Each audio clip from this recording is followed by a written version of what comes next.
کچھ لوگ آتے ہیں یہاں پر کارروائیاں کر جاتے ہیں، ہم سب کی ایک ہی پیج پر ہیں۔ اس حوالے سے ہم ڈسکس کریں 78 سال کی افغان پالیسی کو کہ کبھی بھی افغانستان پاکستان دوست نہیں رہا ہے۔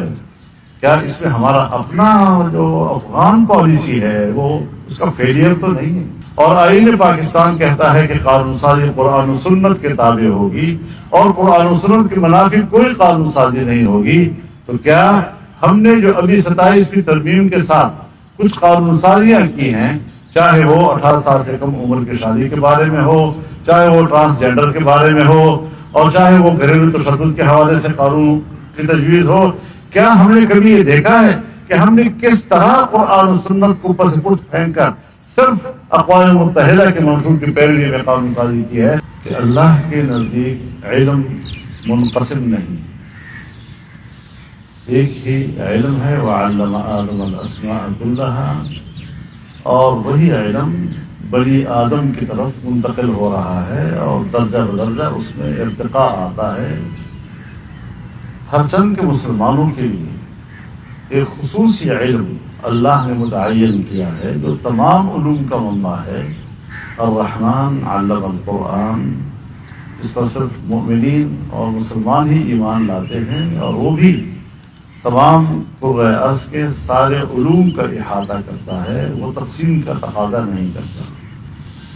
تو اس اعتبار سے اگر بر صغیر میں دینی مدارس موجود ہیں تو اس نوعیت کا دینی مدرسہ 1857 سے پہلے تو نہیں تھا، تو پھر کیوں وجود میں آیا؟ آج بھی بر صغیر سے باہر تو نہیں ہے، تو پھر صرف بر صغیر میں کیوں ہے؟ ظاہر ہے کہ اس کے کوئی اسباب ہوں گے، اس کے لیے کوئی رد عمل ہوگا۔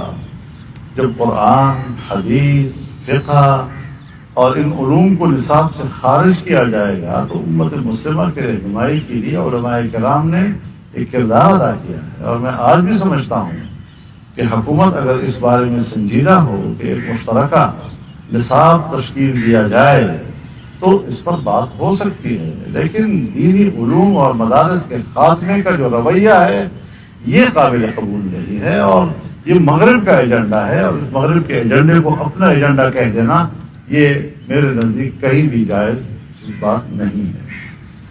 جہاں تک بات ہے افغانستان کی بات کو آج کے تناظر میں نہ دیکھا جائے کہ بس آج ایک مسئلہ ہو گیا ہے، کچھ لوگ آتے ہیں یہاں پر کارروائیاں کر جاتے ہیں، ہم سب کی ایک ہی پیج پر ہیں۔ اس حوالے سے ہم ڈسکس کریں 78 سال کی افغان پالیسی کو کہ کبھی بھی افغانستان پاکستان دوست نہیں رہا ہے۔ کیا اس میں ہمارا اپنا جو افغان پالیسی ہے وہ اس کا فیلئر تو نہیں ہے؟ ہم بار بار اپنی پالیسیوں پر بھی تو غور کریں۔ بادشاہ ظاہر شاہ سے لے کر اشرف غنی تک کوئی بھی پاکستان دوست حکومت ہمیں نہیں ملی ہے، اور کیا وجہ ہے اس کی؟ ہاں، اپنے ملک پہ ہم اپنا بیانیہ تیار کریں گے تو الزام انہیں پہ ڈالیں گے، لیکن ایک لمحے کے لیے ہمیں اپنے گریبان میں بھی جھانکنا چاہیے کہ کہیں ہمارا اپنا افغان پالیسی کا فیلئر تو نہیں ہے۔ تو اس پر بھی ہمیں ڈیبیٹ کرنا چاہیے، اس پر بھی بات چیت ہونی چاہیے۔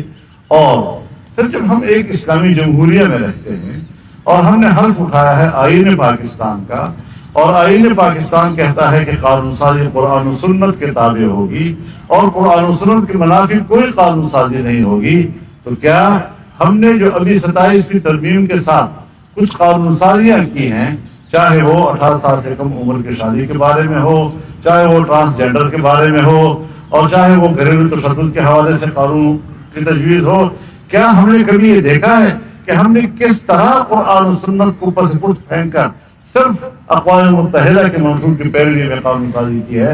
ہم نے حلف کسی اور چیز کا اٹھایا ہے، ہم پیروی کسی اور چیز کی کر رہے ہیں۔ یہ ساری وہ چیزیں ہیں کہ آئیں ہم اس پہ ڈیبیٹ کریں، ہم اس پر بات چیت کرنے کو تیار ہیں، لیکن یک طرفہ طور پر جب آپ ایک ادارے کے خلاف ایسا رویہ اختیار کرتے ہیں کہ اس کو اپنے تحفظ کی پڑ جائے، سو دینی مدارس بھی ایک ادارہ ہے، جچا تلا ادارہ ہے۔ ہمارا امتحانی نظام پاکستان کے تمام بورڈوں سے بہتر ہے، ہمارا ٹیلنٹ سب سے آگے ہے۔ آپ دنیا کی رینکنگ میں جائیں، آپ ہر شعبے میں دنیا کے پتہ نہیں کس کونے کترے میں پڑے ہوئے ہیں. عدلیہ آپ کی کہاں پڑی ہے, تجارت آپ کی کہاں پڑی ہے, اقتصاد آپ کا کہاں پڑا ہے, سب چیز میں آپ رینکنگ کے حوالے سے بہت نیچے ہیں. اگر ٹاپ رینکنگ پر ہیں تو آپ صرف دینی علوم کے حوالے سے, تو اس کی قدر کرنی چاہیے. ہاں آج دفاعی حوالے سے پاکستان کی پوزیشن اچھی ہوئی ہے اور ہمیں اس حوالے سے اپنے اس کو مینٹین رکھنا چاہیے. ہم پاکستان کے طاقتور دفاع کو خیر مقدم کہتے ہیں, لیکن دفاعی قوت کو دفاعی لحاظ سے مضبوط دیکھنا چاہتے ہیں. دفاعی قوت کو سیاسی لحاظ سے مضبوط ہونا یہ شاید یہ عوام کا حق ہے اور سیاستدانوں کا حق ہے. تو اس حوالے سے ہمیں سیاسی اداروں کو مضبوط کرنا چاہیے. تمام ادارے مضبوط ہوں گے تو ہم ایک قوم کی طرح آگے بڑھ سکیں گے. ایک دوسرے کی بالادستی کی بجائے ہمیں آئین کی بالادستی کی طرف جانا چاہیے, ہمیں پارلیمنٹ کی سپرمیسی کی طرف جانا چاہیے, ہمیں عوام کے حق اقتدار کی طرف جانا چاہیے اور ان کے ووٹ کے حق کو اور ان کے تقدس کو تسلیم کرنا چاہیے. یہ وہ چند بنیادی چیزیں ہیں جس پر میرے خیال میں اصولی طور پر تو کوئی اختلاف نہیں ہے, لیکن عملی طور پر ہم اس پوزیشن میں آ جائیں, ہم اس کا خیر مقدم کرنے کے لیے تیار ہیں. کامران خان کشوری صاحب ہوں یا فیصل وابڈا, ان کا تو ایک خاص پس منظر ہے موجودہ سیاسی منظرنامے میں. آپ اس وقت مزاحمت کی بات کر رہے ہیں اور موجودہ نظام کے مخالف ہیں. موجودہ نظام کے دو بڑے بینیفیشری اور دو بڑے فگر ہیں, تو کس طرح ہی آپ اپنی بات کو مزاحمت چاہتے ہیں کہ مفاہمت چاہتے ہیں؟ انہوں نے بھی اپنی بات کہہ دی, میں نے بھی اپنی بات کہہ دی. اب مزید بات کے کھالو تو آپ نے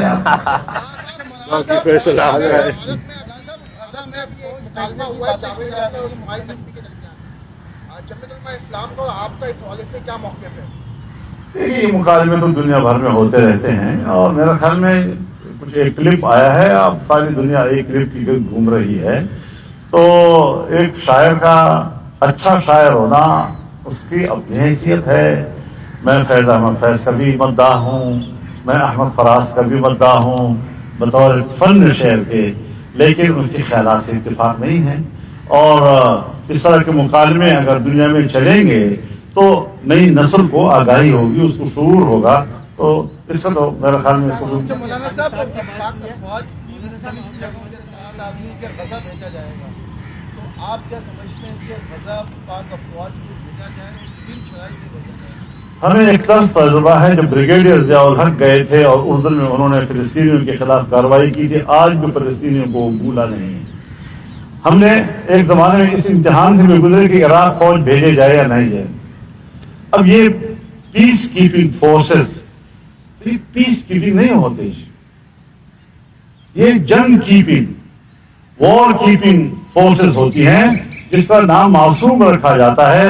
پاکستان قطعاً یہ غلطی نہ کرے کہ وہ بین الاقوامی اس فورس کا حصہ بنے کہ جہاں ایک بار پھر فلسطینیوں کو ہم اپنی بندوق کا نشانہ بنائیں.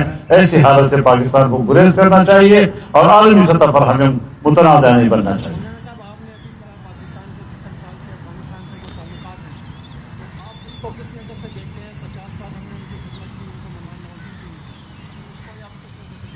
کس بات کو؟ اقوانیوں کی مہمان نوازی کی خدمت کی بجائے. دیکھیے آپ جب مہمان کو رکھتے ہیں آپ ایک حوالے سے بات کر رہے ہیں, میں دوسرے حوالے سے بات کر رہا ہوں. آپ کے گھر میں مہمان ہے, اس نے 3 دن گزارے, ہفتہ گزارا, مہینہ گزارے, 3 مہینے گزارے, سال گزارا, لیکن اس کو نکالتے وقت آپ نے اس کو لات مار کے نکالا. کیا آپ نے اپنی پوری مہمانداری ضائع نہیں کرتی؟ مجھے شکایت ہے وہاں کی گورنمنٹ سے, مجھے شکایت ہے اس بات کی کہ وہاں پر کچھ مسلح تنظیمیں ہیں اور ان کے مراکز وہاں پر ہیں, اور زور ہم ڈال رہے ہیں یہاں پر مہاجرین کے اوپر جو 40 سال سے ہمارے مہمان ہیں. تو اس طریقے سے کہ زور کہیں اور جگہ سے آ رہا ہے اور اس کا اظہار ہم کسی اور جگہ پہ کر رہے ہیں. میرے خیال میں مہاجرین کو ہمیں مہمان کی طرح ڈیل کرنا چاہیے. اور دوسری بات یہ کہ مہاجر جب آتا ہے کسی ایک ملک سے دوسرے ملک میں تو یہ مہاجرین ایک مسئلہ بنتا ہے اور یہ 2 طرفہ ہوتا ہے.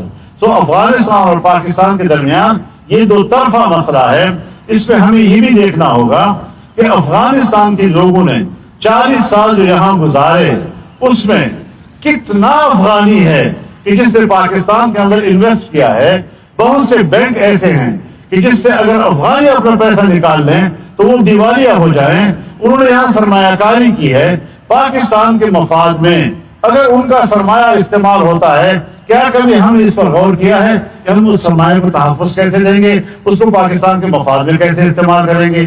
اسی طریقے سے اگر پاکستان کے اندر افغانی اس ہجرت کے دوران یہاں پڑھے لکھے ہیں، یہاں وہ انجینئر بنا ہے، یہاں وہ ڈاکٹر بنا ہے، مختلف شعبے میں اس نے، تو یہ ہمارا اسکل ہے. وہ اسکل جو پاکستان کے اندر بنا ہے، میں اس کے کیا فائدہ حاصل کر رہا ہوں یا اس کو بھی دھکیل رہا ہوں اور ضائع کر رہا ہوں کہ نہ وہاں کام کر رہے نہ میرے ملک کے اندر وہ میرے کام آ جائے. اس کے لیے بھی پالیسی ہونی چاہیے کہ میرا اسکل میرے ملک کے مفاد میں استعمال ہو. اسی طریقے سے جو طالب علم ہے، جو 10ویں میں پڑھتا ہے، 8ویں میں پڑھتا ہے، 12ویں میں پڑھتا ہے، اگر میں اس کو آج دھکیل دوں تو وہاں تو نصاب ہی کچھ اور ہوگا، تو کیا میں نے اس کی تعلیمی زندگی ضائع نہیں کر دی؟ یہ انسانی حق کا معاملہ ہوتا ہے. اس کیٹیگری کو ہم نے الگ طور پر دیکھنا چاہیے. پھر اگر ایک امن و امان وہاں آ گیا ہے اور وہاں کی حکومت بھی کہتے ہیں کہ امن ہے، تو پھر مہاجر کو وہاں بھیجنے کے لیے دو طرفہ مذاکرات کر کے اس کا ایک شیڈول بنانا چاہیے، نہ کہ دھکیل دیا جائے اور گیٹ بند کر دیے جائیں، تجارت بند کر دیا جائے، لوگوں کا آنا جانا روک دیا جائے. تو عوام کو اسٹیٹ کے اندر کے جو معاملات ہوتے ہیں اس کی وجہ سے عوام کو رگیدنا اور گھسیٹنا، یہ میرے خیال میں دنیا میں کسی قانون میں جائز نہیں ہے. جی